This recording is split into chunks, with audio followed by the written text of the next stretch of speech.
श्री माणिकलाल उगरचंद शाह, श्रीमती विमल, श्री माणिकलाल शाह की स्मृति में श्री अजीत कुमार माणिकलाल शाह, सौभाग्यवती अनुपमा अजीत कुमार शाह बारामती, श्री शांति कुमार माणिकलाल शाह, सौभाग्यवती नीला शांति कुमार शाह बारामती, श्री प्रशांत प्रेमचंद शाह, सौभाग्यवती चेलना प्रशांत शाह इंदापुर। बहुचर्चित कार्यक्रम समीचीन विकल्पों का सम्यक समाधान, इस कार्यक्रम में मैं आपका स्वागत करता हूं।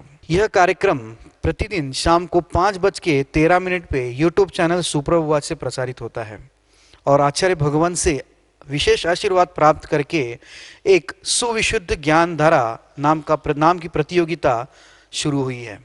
सुप्रभात के यूट्यूब चैनल के माध्यम से एवं सम्यक समाधान के बीच में, सम्यक समाधान की डेली के एपिसोड के बीच में आपको 3 सवाल पूछे जाएंगे, जिसका जवाब आपको 1 घंटे के भीतर 6:15 तक व्हाट्सएप के जो नंबर है 8707548811 इसके माध्यम से हमको हमारे तक भेजना है। उस कार्यक्रम के दौरान जो नीचे पट्टी चलती है उस पट्टी पे ही आपको क्वेश्चन मिलेंगे, तो आपको पूरा एपिसोड ध्यान से देखना पड़ेगा क्योंकि ये कभी भी आपके सामने नीचे पट्टी के रूप में प्रदत्त होते हैं। इसके जो विजेता है वो शाम को 6:45 पे आचार्य भक्ति का कार्यक्रम यूट्यूब एवं फेसबुक के माध्यम से लाइव होता है। उस कार्यक्रम के दौरान लकी ड्रॉ के द्वारा निकाले जाएंगे और उसी के कार्यक्रम में उस विजेताओं की घोषणा की जाएगी। तो किस बात की देरी है श्रावकों, आनंद लीजिए इस सुविशुद्ध ज्ञान धाराओं का और घर बैठे इस कोरोना पैंडेमिक में, कोरोना की महामारी में घर बैठे ज्ञान से लाभ उठाइए और आकर्षक इनाम भी प्राप्त करिए। ये हमारी जिम्मेदारी है कि इस कोविड में भी आप तक आकर्षक इनाम पहुंचाने की। मैं मुनिश्री के चरणों में बारंबार नमोस्तु करता हूं एवं आज के कार्यक्रम के लिए आशीर्वाद मांगता हूं और ऐसा ही आशीष बना रहे यह विनंती करता हूं। नमोस्तु नमोस्तु नमोस्तु। क्यों बना रहा आज तक हमारा जीवन दीनहीन? क्योंकि हमारे अंदर जो विकल्प था वह नहीं था समीचीन, और जब तक विकल्प समीचीन नहीं तब तक उसका समाधान भी सम्यक नहीं। जीवन में एक ही पुरुषार्थ करना चाहिए कि अपने अंतरंग विकल्प को समीचीन बनाकर उसका सम्यक समाधान प्राप्त करने का पुरुषार्थ करना चाहिए। हम सभी का अहोभाग्य है कि हम अपने समीचीन विकल्पों का प्रतिदिन सम्यक समाधान एक निर्ग्रंथ गुरु के मुखारबिंदु से प्राप्त कर रहे हैं। प्रारंभ करते हैं आज का सम्यक समाधान। और आज का पहला विकल्प छतरपुर मध्य प्रदेश से दिव्यांशु जैन परम पूज मुनिश्री के चरणों में बारंबार नमोस्तु निवेदित करते हुए अपना समीचीन विकल्प रख रहे हैं कि महाराज जी, वर्तमान शासन नायक महावीर स्वामी के शासन में कितने श्रुत केवली हुए हैं एवं श्रुत केवली का क्या अर्थ होता है। हमारे समीचीन विकल्प का सम्यक समाधान करने की अनुकंपा करें। नमोस्तु महाराज जी, नमोस्तु। जैसे ही वर्तमान शासन नायक वर्धमान स्वामी के उस निर्वाण की प्राप्त होती है, उसी शाम को उस केवली की परंपरा को अनबद्ध करते हुए जो तीर्थंकर वर्धमान स्वामी के प्रथम मुख्य गणधर थे गौतम स्वामी, उनको शाम के ही समय केवल ज्ञान का दीपक या केवल ज्ञान की प्राप्ति हो गई। सुबह तीर्थंकर परंपरा समाप्त हुई और शाम को यह अनबद्ध केवली परंपरा प्रारंभ हुई। उन गौतम स्वामी के उपरांत सुधर्माचार्य, फिर जम्बू स्वामी, ऐसे 3 अनबद्ध यानी क्रम से केवल का केवल रवि का जहाँ अंत नहीं होता, वह अखंड केवल्य की परंपरा जहाँ चलती है, वह अनबद्ध केवली की परंपरा वह गौतम स्वामी से प्रारंभ हुई और जम्बू स्वामी पर पूर्ण हुई। उसके उपरांत साक्षात केवली जो चराचर को जानते हैं, युगपत सभी द्रव्य गुण पर्यायों को जानते हैं, ऐसी वह केवली परंपरा यहाँ पर समाप्त हुई। और उसके उपरांत वह वर्धमान स्वामी के काल में यह अनबद्ध केवली के उपरांत 5 ऐसे श्रुत केवली हुए जिनको परिपूर्ण रूप से श्रुत ज्ञान हुआ करता। पहले उस श्रुत ज्ञान और श्रुत केवली के विषय में हम समझे। जो श्रुत ज्ञान के भेद आगम में बताए गए हैं वह अंग बाह्य, अंग प्रविष्ट और द्वादशांग आदि जो भी उस श्रुत के अंग बताए गए हैं उस परिपूर्ण रूप से श्रुत का 100% ज्ञान जैसे होता है उन्हें श्रुत केवली कहते हैं। साक्षात केवल ज्ञान उसे नहीं होता पर श्रुत ज्ञान का कोई भी विषय उनसे नहीं छूटा होता है, इसलिए संपूर्ण श्रुत का ज्ञान जिनके पास होता है वह श्रुत की अपेक्षा से केवली होते हैं। साक्षात केवल ज्ञान नहीं होता पर फिर भी श्रुत का परिपूर्ण ज्ञान होने से उनको श्रुत केवली ऐसा कहा जाता है। जो जितने अंग भेद, अंग प्रविष्ट, अंग बाह्य आदि जो कुछ भी उस श्रुत से संदर्भित ज्ञान हुआ करता है उस श्रुत का परिपूर्ण ज्ञान जिन निर्ग्रंथ मुनिराजों को होता है उनको ही श्रुत केवली कहते हैं। ये बात इसलिए मैं जोर देकर कह रहा हूँ कि बहुत सारे जीवों का ऐसा सोचना और ऐसा चिंतन है कि श्रुत केवली तो कोई सामान्य व्यक्ति भी बन सकता है, वह श्रुत केवली परिपूर्ण रूप से ग्रंथ मुनिराज ही होंगे जिनको परिपूर्ण रूप से द्वादशांग का श्रुत का संपूर्ण ज्ञान होगा। वह उस श्रुत की अपेक्षा से संपूर्णता को प्राप्त होने के कारण से ही उन्हें श्रुत केवली ऐसा कहा जाता है। और इस श्रुत केवली की परंपरा में 5 श्रुत केवली हुए, नंदीमित्र, विष्णुवर्धन, अपराजित, गोवर्धन और अंतिम श्रुत केवली भद्रबाहु के नाम से प्रसिद्ध हुए, जिन्होंने यह श्रुत केवली की परंपरा उन काल तक चालू रखी। उसके उपरांत फिर द्वादशांग में से एक अंग का कम ज्ञान हुआ, फिर 10 अंग का, ऐसे करते करते श्रुत का ह्रास होता गया और उसी के निमित्त से यह वर्तमान में बहुत छोटा और अल्प श्रुत ज्ञान हमारे सामने है। इसलिए जो संपूर्ण श्रुत का ज्ञान रखता है उसे ही आगम में श्रुत केवली कहा।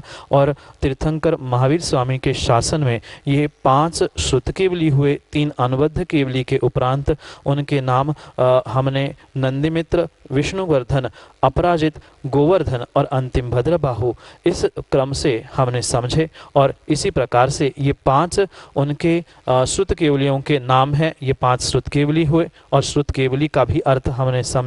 इस प्रकार से आपके लिए सम्यक समाधान।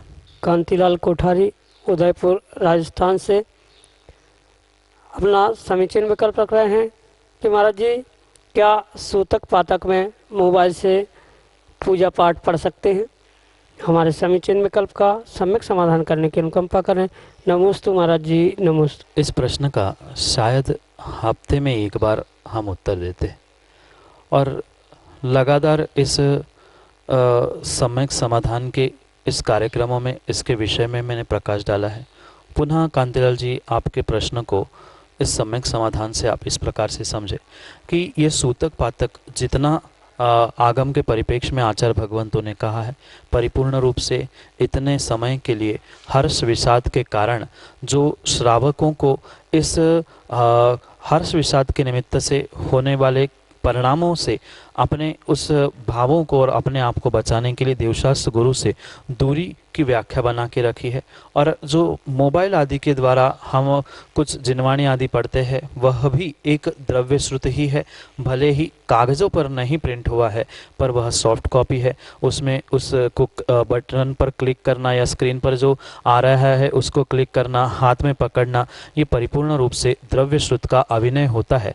जो सूतक पातक के दिनों में शुद्धि की बात कही है, इनसे दूर रहने की बात कही है, वह पालन उस मोबाइल आदि के निमित्त से रखने से नहीं हो सकता या उसे स्पर्श करने से, पढ़ने से उसका पालन नहीं हो सकता।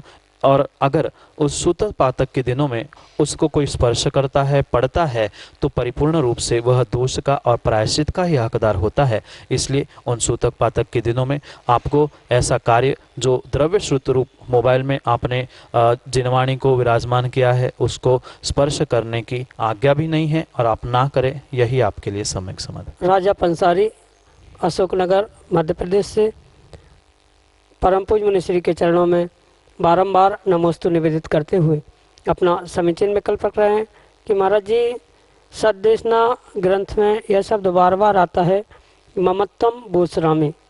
इसका अर्थ हमें समझ में नहीं आया। सम्यक समाधान के माध्यम से आप इसका अर्थ विस्तार पूर्वक समझाने की अनुकंपा करें। नमोस्तु महाराज जी, नमोस्तु। मम शब्द का अर्थ मेरा होता है और उसे जब त्व प्रत्यय लगता है तो वह शब्द भाववाच्य हुआ करता है। जहाँ ममत्व शब्द बनता है यानी मेरा और त्व प्रत्यय लगकर जहाँ मेरा पना होता है, उस मेरे पने का वो सरामी यानी त्याग करता हूँ। जहाँ जहाँ सार समुच्चय ग्रंथ में आपने ये शब्द पढ़ा होगा, वहाँ वहाँ उसका अर्थ यही है कि ममत्व यानी मेरापना, जो मैं उस वस्तु में या उस क्रिया में, उस स्थान में, उस द्रव्य में, उस क्षेत्र में जहाँ भी मैं राग कर रहा हूँ, ममत्व के भाव यानी मेरेपन के भाव कर रहा हूँ, उस मेरेपन के भाव का मुझे त्याग करना है या मैं त्याग करता हूँ, ऐसा वहाँ पर अभिप्राय है। ये कोई सार समुच्चय ग्रंथ का या उसमें दी हुई देशना सद्देशना आदि किसी ग्रंथ का सूत्र नहीं है, अपितु यह प्रतिक्रमण त्रयी जो मूल प्रतिक्रमण मुनिराजों के निमित्त से बताए गए हैं, उनकी टीका करते हुए आचार्य भगवान ने उस ममत्व वोसरामी का भी बहुत अच्छा विस्तार से अर्थ किया है। उस प्रतिक्रमण का यह एक सूत्र है कि ममत्वम वोसरामी यानी जो मेरा किसी द्रव्य, क्षेत्र, काल या भाव के प्रति भी अगर मेरा ममत्व, मेरापन हो रहा है, तो उस मेरेपन का मैं त्याग करता हूँ। वो सरामी का अर्थ होता है मैं त्याग करता हूँ, तो मैं उस मेरेपन का, चाहे वह पुद्गल वस्तु हो, जीव द्रव्य हो या अन्य कोई विशेष क्षेत्र हो, कोई स्थान हो, किसी के प्रति भी अगर मेरा राग या ममत्व उत्पन्न हो रहा है, मेरापन लग रहा है, तो उस मेरेपन से दूर होने के लिए वहाँ पर प्रतिक्रमण में ममत्वम वो सरामी और निर्ममत्व उपसपजामी यानी मैं ममत्व को छोड़ता हूँ और निर्ममत्व को मैं ग्रहण करता हूँ, ऐसा सूत्र उस प्रतिक्रमण में दिया गया है जो मुनिराज पाक्षिक प्रतिक्रमण के रूप में पढ़ते हैं या वार्षिक चातुर्मासिक प्रतिक्रमण के रूप में पढ़ते हैं। उसका सूत्र और उसका संदर्भ लेते हुए सद्देशना जो सार समुच्चय पर श्रवणाचार्य गुरुवर विशुद्ध सागर जी महाराज ने 6 भागों में हम सभी को ले दी है, उसमें वह ममत्वम यानी उस मेरेपने को, राग को, उस अपने पने का मैं त्याग करता हूँ, ऐसा ही उस शब्द का व्याख्यान समझाते हुए उस गाथाओं में, उसके अर्थ में आचार्य भगवान ने हम सबको प्रदान किया है। वही आपके लिए सम्यक समाधान से अगले समीचीन विकल्प के लिए जतारा मध्य प्रदेश से हमारे सामने हैं रिमी जैन अपने समीचीन विकल्प के साथ। नमोस्तु महर्षि, नमोस्तु महर्षि।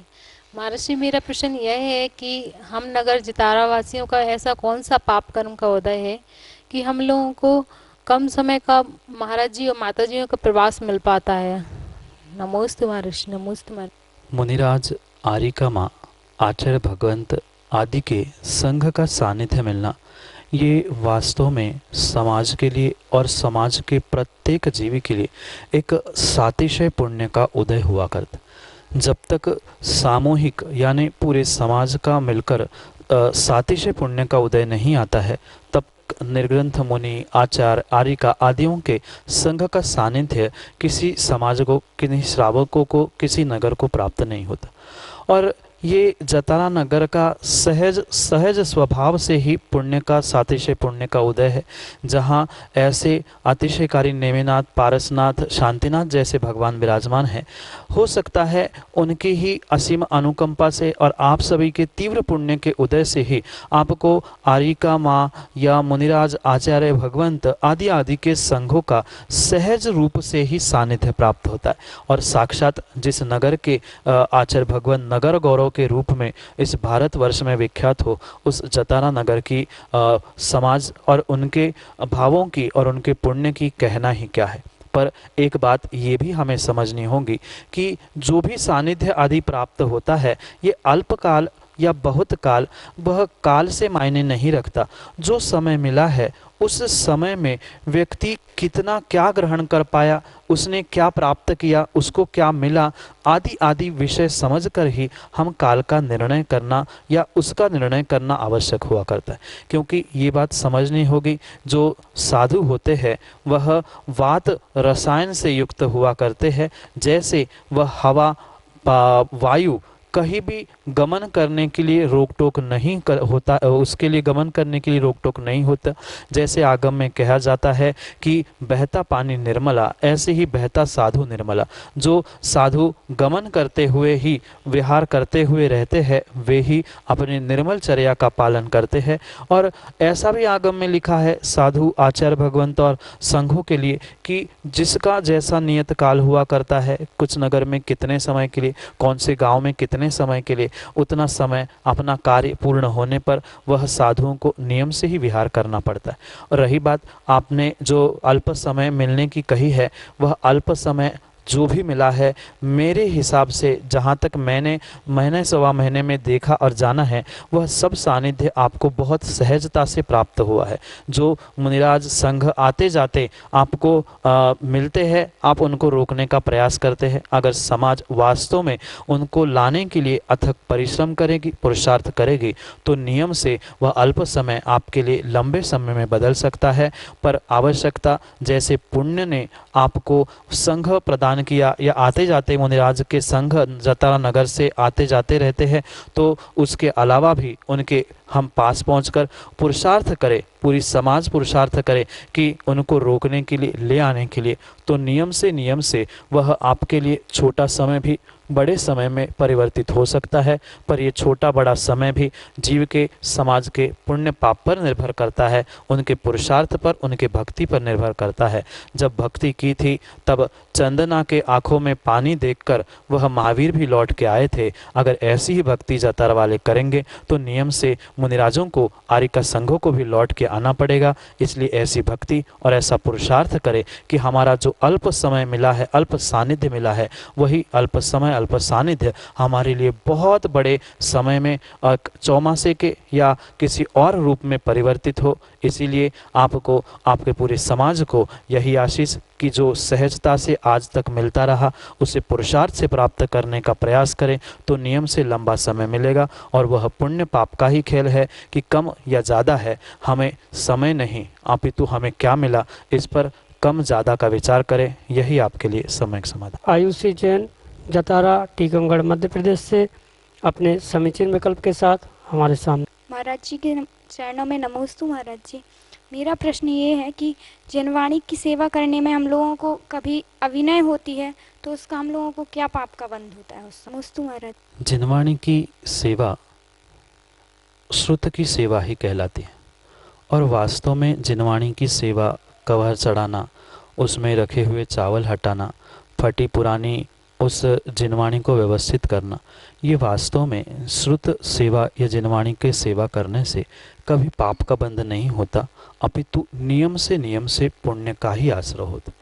पर क्वचित कदाचित उस पुण्य के कार्य में भी अगर हमने कुछ ऐसे विपरीत कार्य किए, जैसे हमारी वस्त्रों की शुद्धि नहीं है, भावों की शुद्धि नहीं है, शरीर की शुद्धि नहीं है, ऐसे समय पर अगर हमने उस जिनवाणी का स्पर्श किया है, या कभी कभी टेप लगाते हुए, उसे कवर चढ़ाते हुए कोई पेज फट गया, या अन्य कोई आसाधना भी हो गई, तो उसके निमित्त से पाप का आश्रय जरूर होगा। पर ये बात भी हम समझे, वहाँ पर हमारा अभिप्राय जिनवाणी फाड़ने का नहीं था, न जिनवाणी के आसाधना करने का था, पर फिर भी जो आसाधना हुई है उसका आश्रय भी बराबर होगा। और जो पुण्य का कार्य हमने श्रुत की संवर्धन के लिए या श्रुत की सुरक्षा के लिए किया है, वह उसका पुण्य भी हमें अवश्य ही मिलेगा। इसलिए वह पर हमें ये सोचना होगा कि हमारे कब कैसे भाव थे। कभी कभी कुछ लोग इस जिनवाणी आदि की सेवा करते हुए ये भाव भाते, अरे यार कहाँ से काम आ गया। अगर विपरीत भाव करते हुए या अशुद्ध भावों के साथ हम कार्य कर रहे हैं तो नियम से पाप ही पड़ेगा। पर अगर शुभ भावों से, शुद्ध द्रव्य, क्षेत्र, काल, भाव, वस्त्र, इन सब का ध्यान रखते हुए शुद्धि के साथ हमने अगर वास्तव में जिनवाणी की श्रुत की सेवा की है, तो वह हमारे लिए नियम से श्रुत केवली क्या, साक्षात केवली बनने का पुण्य भी संजोने के लिए कम नहीं हो सकता। पर उसमें हुई आसाधना हमारे उस पुण्य को किंचित कम करेगी, पर परिपूर्ण रूप से पाप में परिवर्तित करने वाली नहीं हो सकती। अगले समीचीन विकल्प के लिए पीसी जैन, इंदौर, मध्य प्रदेश से अपने ऑडियो मैसेज के साथ हमारे सामने। दोनों मुनिराजों के चरणों में इंदौर से पीसी जैन परिवार का नमोस्तु नमोस्तु नमोस्तु। गुरुदेव, पुद्गल द्रव्य का लक्षण रूप, रंग, रस, गर्ण होता है। कर्म वर्णनाओं एवं शब्दों को भी पुद्गल रूप बताया है।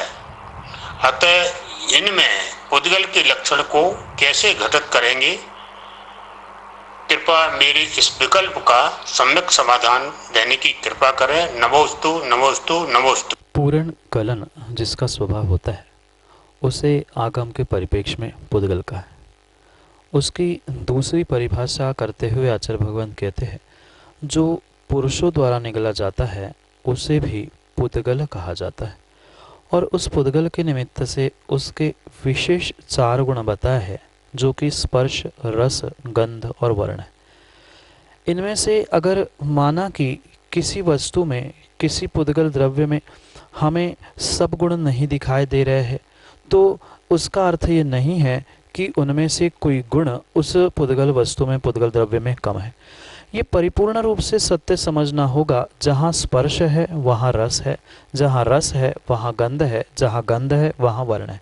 इन चारों में से कोई एक का भी अगर हमें बोध हो रहा है तो नियम से वहाँ पर चारों गुणधर्म होंगे ही होंगे। और कुछ इस ब्रह्मांड में कुछ ऐसी वस्तुएं हैं, कुछ ऐसे द्रव्य है जो हमारे इंद्रियों के गोचर नहीं है, जैसे पुद्गल परमाणु। जो पुद्गल परमाणु हुआ करता है वो इतना सूक्ष्म हुआ करता है कि जिसे आँखों से देखना संभव नहीं होता। तो आँखों से नहीं देखने में आने से क्या उसमें स्पर्श, रस, गंध, वर्ण नहीं है? आगम के परोक्ष प्रमाण से ही हमें उस सूक्ष्म पुद्गल परमाणु में या कारमाण, वर्गणा आदि के निमित्त से हमें इन गुणधर्मों को और इन गुणों को समझना परम आवश्यक है, क्योंकि उनके अभाव में पुद्गल द्रव्य होता ही नहीं है।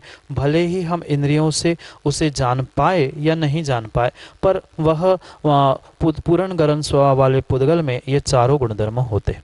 जैसे कि आपने शब्द के भी बारे में पूछा, शब्द 2 प्रकार के आचार्य भगवंतों ने बताया है, एक वैश्लेषिक और एक प्रायोगिक। इन दोनों प्रकार के शब्दों में भी हमें ये विषय समझना होगा। अगर हम शब्दों की, लिखित शब्दों की बात कर दे तो लिखित शब्दों में हमें परिपूर्ण रूप से दिख रहा है। कोई लाल पेन से लिखता है, कोई नीले, काले, हरे, लाल आदि जिन रंगों में वह शब्द लिखा जा रहा है वह तो उसका वर्ण हो ही गया। पर जो शब्द लिखा नहीं अपितु बोला जा रहा है वह ज़रूरी नहीं है कि हमारे पकड़ में वह नहीं आ रहा है। इसका मतलब ये नहीं है कि वह इन गुणों से रहित होगा। जहाँ पुद्गल शब्दों में उसे ग्रहण किया है वहाँ केवली के ज्ञान की अपेक्षा से कह दो या केवली ने जिसे ग्रहण किया है उनकी अपेक्षा से ही हमने और आचार्य भगवंतों ने उसको पुद्गल के श्रेणी में रखा है, चाहे वह कारमण वर्गणाएं हो, चाहे वह शब्द क्यों ना हो। वे दोनों भी परिपूर्ण रूप से उस पुद्गल की ही पर्याय कही गई है या पुद्गल द्रव्य से ही बनने वाली होने से नियम से उसमें स्पर्श, रस, गंध, वर्ण ये चारों गुण अवश्य ही होंगे। मैं इस बात पर इसलिए पीसी जैन साहब बार बार जोर दे रहा हूँ कि कुछ ऐसे परोक्ष प्रमाण होते हैं आगम के और आचार्य भगवंतों के उन ग्रंथों के प्रमाण से ही परोक्ष रूप से हमें कुछ बातों को श्रद्धान का विषय और ग्रहण करने का विषय बनाना पड़ता है। साक्षात उसे हम नहीं देख पाते हैं, न समझ पाते हैं, न अनुभव कर पा रहे हैं, पर जहाँ इनको पुद्गल की श्रेणी में रखा है वहाँ पर ये हमें समझना होगा कि इनमें कहीं ना कहीं स्पर्श, रस, गंध, वर्ण अवश्य होता है। पर जरूरी नहीं है कि वह प्रत्येक पुद्गल द्रव्य का स्पर्श, रस, गंध, वर्ण हमारे इंद्रियों गोचर हो। आँखों से, कान से, नाक आदि से वह जरूरी नहीं है कि सूंघने में आता है। ये इस प्रकार के उनके अस्तित्व के बारे में अगर आप सोच रहे हो तो उनका अस्तित्व हम वर्तमान के विज्ञान के प्रयोगों से समझ सकते हैं। जैसे बहुत सारे ध्वनि से जो वर्तमान में ध्वनि प्रदूषण हो रहा है, ऐसे भी कहीं देखा जाता है बहुत जोर की आवाज़ से कांच चटक जाती है। ये शब्दों की और उन वर्गणाओं की शक्ति, पुद्गल की शक्ति है, तो वह भले ही दृश्य हो अदृश्य हो पर परिपूर्ण रूप से ये सभी गुणों से युक्त ही हुआ करते हैं। जो सूक्ष्म होते हैं, जैसे उच्चारित किए हुए शब्द है उसे ऐसे ग्रहण करना इंद्रियों से समझना संभव नहीं है, पर उसे ही अगर किसी रिकॉर्डिंग के माध्यम से, जैसे आप वर्तमान में मेरी आवाज़ सुन रहे हो, उस रिकॉर्डिंग के माध्यम से कह दो, या कहीं गाना भजन शब्द रिकॉर्ड किए गए उन सूत्रों में या सीडी आदि में रिकॉर्ड किए हैं, उनके निमित्त से भी हम इनके स्पर्श रसगंध वर्ण के अस्तित्व को समझ सकते हैं। कार्मण वर्गणाओं का भी बिल्कुल ऐसा ही है। जब कार्मण वर्गणाएं कर्मरूप परिणत हो जाती है तो वह उनका अस्तित्व समझ में आता है, स्पर्श रसगंध वर्ण रूप। इसी प्रकार से इनके विषय में हमें इनके अस्तित्व को समझना होगा। यही आपके लिए सम्यक समाधान। जय जिन बंधु, आप हम सभी लाभ ले रहे थे समीचीन विकल्पों का सम्यक समाधान इस बहुचर्चित कार्यक्रम का। मुनिश्री के प्रवचन शाम को 4 बजे पारस टीवी चैनल पे सम्यक समाधान यह अनुपम कार्यक्रम प्रसारित होता है। मुनिश्री के अन्य प्रवचन एवं यह सम्यक समाधान 5:13 पे सुप्रभु आज इस यूट्यूब चैनल पे प्रसारित होता है। एवं जो सम्यक समाधान, जो सुविशुद्ध ज्ञान धारा, इस प्रतियोगिता का रिजल्ट शाम को आचार भक्ति के माध्यम से आपको लाइव के माध्यम से आप तक पहुंचाया जाता है। अगर आप इस कार्यक्रम से जुड़ना चाहते हो, अगर आप इस कार्यक्रम से लाभ लेना चाहते हो, अगर आप इस कार्यक्रम में अपने समीचीन विकल्प भेजना चाहते हो, तो हमारा नंबर नोट करिए और उस पर व्हाट्सएप के द्वारा आप अपने नाम, शहर का नाम और अपने समीचीन विकल्प हम तक पहुंचा सकते हैं। नंबर एक बार याद कर लीजिए, 8707548811। मैं एक और चीज़ कहता हूं कि जो लाइव आती है उसके लिए आपको नोटिफिकेशन होगा, तो आप हमारे चैनल को, सुप्रभु आज इस यूट्यूब चैनल को जरूर सब्सक्राइब करें ताकि आपको हर चीज़ का नोटिफिकेशन मिलता रहे। अगर आप इस कार्यक्रम के माध्यम से अपने दान को, अपने संपत्ति को दान में लगाना चाहते हो तो आप हमारे नंबर्स पे जरूर कांटेक्ट कर सकते हो और इस सम्यक समाधान के कार्यक्रम के पुण्यार्जक भी बन सकते हो। मैं मुनिश्री के चरणों में बारंबार नमोस्तु करता हूं और आज का कार्यक्रम यहीं पे विराम करने की अनुमति मांगता हूं। नमोस्तु नमोस्तु नमो। श्री माणिकलाल उगरचंद शाह, श्रीमती विमल, श्री माणिकलाल शाह की स्मृति में श्री अजीत कुमार माणिकलाल शाह, सौभाग्यवती अनुपमा अजीत कुमार शाह बारामती, श्री शांति कुमार माणिकलाल शाह, सौभाग्यवती नीला शांति कुमार शाह बारामती, श्री प्रशांत प्रेमचंद शाह, सौभाग्यवती चेलना प्रशांत शाह इंदापुर,